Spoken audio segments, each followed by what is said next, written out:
Campeones, campeones, olé, olé, olé. Le Barça est champion d'Espagne après 4 ans sans cette Liga. Débrief à chaud les amis, c'est parti.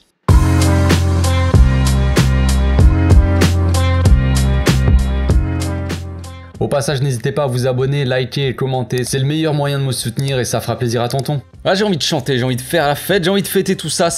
Franchement, c'est un petit kiff. C'est un petit kiff, c'est un grand kiff même, j'ai envie de dire plutôt. C'est magnifique. Le Barça champion d'Espagne. Bon, on s'y attendait, on l'attendait tous depuis quelques semaines. Maintenant, c'est la réalité. Alors, on va pouvoir profiter un petit peu, lâcher nos petits agendas. Non, il faut que Tourelle vienne. Non, tout ça, on va mettre tout ça de côté.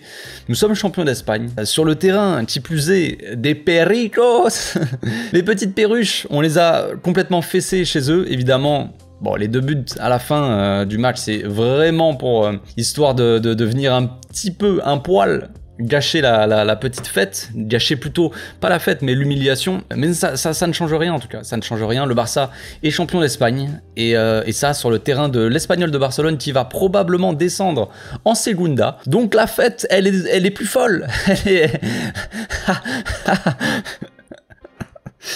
Pardon. La fête, elle est assez folle et on rigole bien, on rigole plutôt bien. Bon bref, je vais essayer de me concentrer un petit peu. Voilà, je vais essayer de me concentrer. On va parler un peu du match parce que le match, franchement, il était plutôt plaisant. On s'est fait plaisir. On s'est fait plaisir pour ce match-là. Le Barça a mis 4 buts, ils en ont pris 2 malheureusement. Quand même, on va pas se mentir, c'est un peu dommage de se prendre 2 buts, de gâcher un peu le clean sheet alors que Ter Stegen avait sorti parade sur parade, mais sa défense l'a un peu abandonné. Je pense que les joueurs ils ont lâché à la fin, ils se sont dit on est champion. Les gars, c'est bien beau, mais il va falloir quand même aller enchaîner, se faire un peu plaisir, histoire, rien que pour le spectacle, pour prendre un peu de plaisir, tu vois, jusqu'au bout. Les prochains matchs, il va falloir prendre du plaisir encore, on va pas non plus lâcher, ça y est, on est champion, on va perdre les prochains matchs. Non, il faut y aller, il faut se faire plaisir, il faut aussi préparer les choses pour la saison prochaine. Déjà, oui, le travail n'attend pas, les amis, le travail n'attend pas. Oui, on va fêter ça, évidemment, on va fêter ça dans les rues de Barcelone, ça va être l'ambiance, ça va être cool, mais il faut quand même déjà travailler pour la saison prochaine, travailler les automatismes, travailler certains trucs et tout ça. Il y a un projet derrière. La fin de l'histoire est encore très, très lointaine de tout ça. Là, c'est que le début, c'est que le commencement. Donc,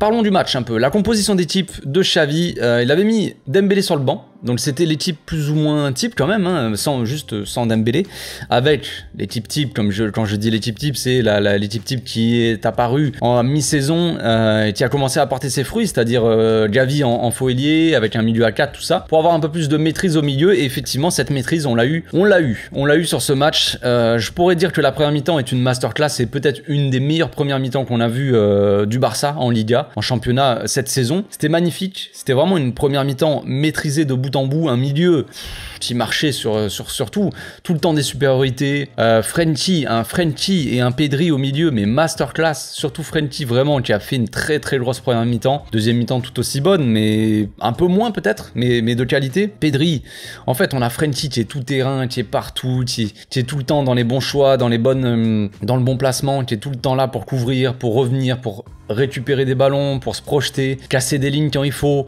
patienter quand il faut. Après on a la relation Pedri-Frenkie, les amis, on reverra ça en analyse demain évidemment quand j'analyserai les images, tout ça, mais la relation Pedri-Frenkie, ça commence à être vraiment quelque chose de magnifique. C'est une histoire d'amour qui commence. J'espère que cette histoire d'amour là elle durera pendant des années parce que c'est magnifique. Le football, c'est le football, la relation Pedrito-Frenkie, c'est magnifique sur le terrain. C'est de l'art, tout simplement. On a un Pedri qui est constamment dans la maîtrise du tempo, dans la maîtrise de tout. Quand il faut accélérer, les ruptures, les accélérations, les changements de rythme de Pedri en première mi-temps ont fait tellement de mal à l'Espagnol. Il se baladait au milieu, c'était vraiment une balade complète, une première mi-temps totalement maîtrisée, avec un Baldé sur le côté de gauche, ouais, dans le couloir gauche, qui accélérait aussi, qui mangeait son vis-à-vis, mais à chaque fois, c'est d'ailleurs de lui que vient, c'est les 2 premiers buts, je crois, et Baldé qui est décisif encore ce soir, qui marque son premier but avec le Barça d'ailleurs, l'équipe A en tout cas, c'est magnifique.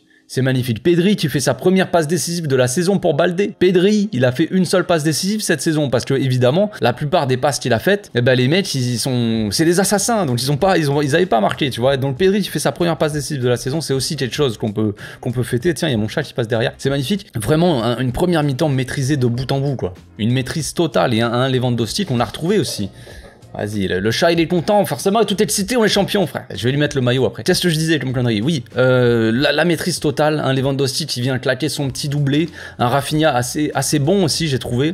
Assez excellent, qui a fait là une passe décisive pour Lewandowski, très belle passe décisive, beaucoup d'appels de Rafinha, beaucoup d'envie, quand on voit d'ailleurs, ça c'est un autre débat, c'est un autre sujet, j'ai pas envie d'être dans la négativité ou dans la, tu vois, dans la compétition, j'ai envie d'être avec les joueurs, de leur faire des challenges, de sauter tous ensemble, campeones, campeones, j'ai envie de faire la fête, tu vois, avec eux, j'ai pas envie de tomber sur les joueurs, mais quand on voit le match, quand on voit le match Rafinha-Dembélé, il y a pas match quoi, enfin après ça ne veut rien dire, je sais Dembélé rentre en cours de match, il revient de blessure, faut qu'ils reprennent un peu le rythme. Mais en termes de choix, en termes de ce qu'on voit sur le terrain, tout simplement, de tout ce que tu veux, dans tous les domaines possibles, je pense que Rafinha quand même a été beaucoup au-dessus de Dembélé. Hein. Je pense pas que ça soit vraiment une surprise pour tout le monde. Mais ça veut pas dire que je sais pas quoi. Mais bon, ça peut redistribuer les cartes aussi. Parce que franchement, quand tu vois le match de Rafinha, quand tu vois en général même la saison de Rafinha, tu te dis qu'au final, qui a apporté le plus entre Dembélé et Rafinha? Même si Dembélé, je sais, je connais ses qualités, je souligne tout ça à chaque fois. On essaie de souligner les qualités et les défauts de chacun, mais je sais pas, du coup, je sais pas, à voir pour la saison prochaine, mais c'est pas le sujet. Là, on va profiter,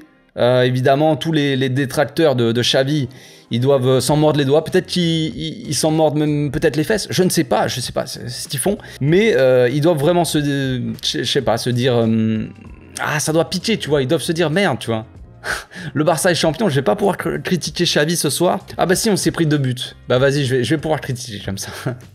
Il a fait rentrer Jordi Alba, on va le critiquer, allez, c'est bon. Non mais c'est bien, on est champion, tout le monde a participé à la fête, Ansu Fati qui est rentré, bon voilà, hein, c'est anecdotique. Jesse qui est rentré, Alonso qui est rentré, bon le seul problème c'est Christensen qui est sorti, il avait l'air un peu blessé, j'espère que frère, pour une fois qu'on retrouve toute notre équipe, qui sont tous en forme, j'ai envie de dire, profitons un petit peu, arrêtons de se blesser, mais bon, voilà. Christensen qui est sorti par précaution peut-être, Araujo aussi qui est sorti, donc on a pas mal fait tourner, et on a eu, c'est pour ça qu'on a eu une fin de match aussi un peu décousue avec des joueurs de l'Espagnol qui voulaient pas se prendre une humiliation totale devant leurs fans, quand même, je peux le comprendre. Puis le Barça qui a été gentillé, on s'est dit vas-y, allez, on va pas les ridiculiser trop non plus, ils vont déjà descendre en Division 2 si ça se trouve, on les tape 4-0 chez eux, moi je vous avoue, j'attendais une manita, mais bien sûr, je me suis dit, allez, on y va pour la manita, on se fait plaisir, le kiff jusqu'au bout, tu vois. On aurait pu rester sur une chavinetta, un 4-0, bon, 4-2, c'est anecdotique, mais anecdotique, j'ai envie de dire, oh le jeu de mots,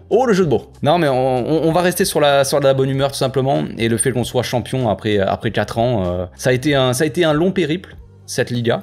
On a eu beaucoup d'absents, beaucoup de problèmes, beaucoup de critiques, beaucoup de matchs difficiles où on a gagné par des petits scores, des 1-0, on va pas se mentir, des fois le jeu était bidon, hein, je sais pas, j'ai pas d'autres mots là comme ça, mais un jeu assez médiocre, et là ce soir c'est pas ce qu'on a vu, on a vu quand même un beau Barça, un Barça qui, quand au final retrouve tous ses joueurs, et quand l'infirmerie est vide, et quand t'as tous tes joueurs qui sont là, qui sont en forme, bah bizarrement ça te donne un match un peu plus plaisant à voir, avec beaucoup plus de maîtrise, beaucoup plus de création, beaucoup plus d'efficacité devant, je sais pas si en termes d'efficacité, cette fois-ci Lewandowski a été efficace, mais voilà, on voit tout simplement des matchs plus plaisants, tout simplement. Donc on se retrouve demain les amis pour l'analyse.